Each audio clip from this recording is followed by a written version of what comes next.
We begin tonight with breaking news out of Minneapolis, where a horrifying mass shooting has left the city shaken to its core. 2 children are confirmed dead, and at least 17 others are hospitalized, 14 of them young children. 2 remain in critical condition, fighting for their lives this evening. The attack unfolded during a school mass service at Annunciation Church, a place where families had gathered for worship, never expecting such violence to erupt in their sanctuary. Authorities have identified the gunman as 23-year-old Robin Westman. Federal law enforcement sources confirm that investigators are carefully piecing together a timeline of events, working to understand both the motive and the method behind this violent act. Disturbingly, officials have revealed that Westman left behind threatening writings on the magazines of his firearms. Among the messages, references to the Holocaust, hateful rhetoric directed toward children, and attacks aimed at former President Donald Trump. These details, according to investigators, point to both premeditation and a deeply troubled state of mind. New tonight, we've learned that Westman's mother previously worked at Annunciation School before retiring several years ago. Initially, authorities believed there was no link between the shooter and the school community. But this revelation has added a new layer to the investigation, raising questions about whether the gunman may have deliberately targeted a place connected to his family's past. Police say 3 weapons were recovered from the scene: a pistol, a shotgun, and a semi-automatic rifle. Witnesses described the sound of relentless gunfire outside the church. One parent, who asked not to be identified, recalled the terrifying moments. "I was standing just a few feet away from the doors when I heard the shots. It was like firecrackers at first, but then we realized they were bullets. Everyone screamed. We just ran. I grabbed my daughter's hand, and we ran as fast as we could."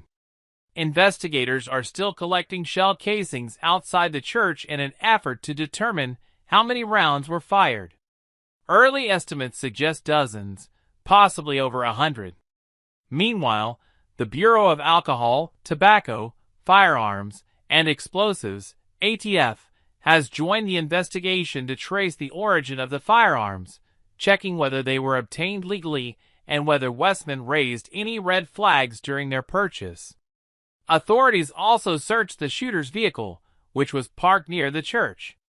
Inside, they found smoke bombs, fireworks, and what officials describe as rudimentary homemade devices. While no explosives were discovered, the materials suggest a degree of planning beyond the shooting itself. Police believe Westman may have intended to cause further chaos and confusion. In addition to physical evidence, investigators are scrutinizing the shooter's online footprint. Federal officials confirm that Westman posted videos on YouTube as recently as 1 day before the attack, referencing his violent intentions. These posts, coupled with the threatening writings on his weapons, paint a chilling picture of deliberate preparation. One law enforcement source noted, "This was not spontaneous. He broadcast his intentions." The question is, who saw these warnings, and could more have been done to stop him? This evening, Minneapolis Police Chief addressed the media during a press conference outside the church. Standing before cameras, he stated, "This is a tragedy that words cannot fully capture. We lost innocent children today. Families are devastated, and our community is grieving. We want to assure the public that there is no ongoing threat. The gunman acted alone, and law enforcement responded swiftly. But our work is far from over. We will investigate every angle, how he acquired his weapons, what motivated him, and whether warning signs were missed." Families and neighbors are now left grappling with grief. Outside a local hospital, parents could be seen holding hands, praying, and comforting one another. One mother, whose son was among the injured, shared her anguish.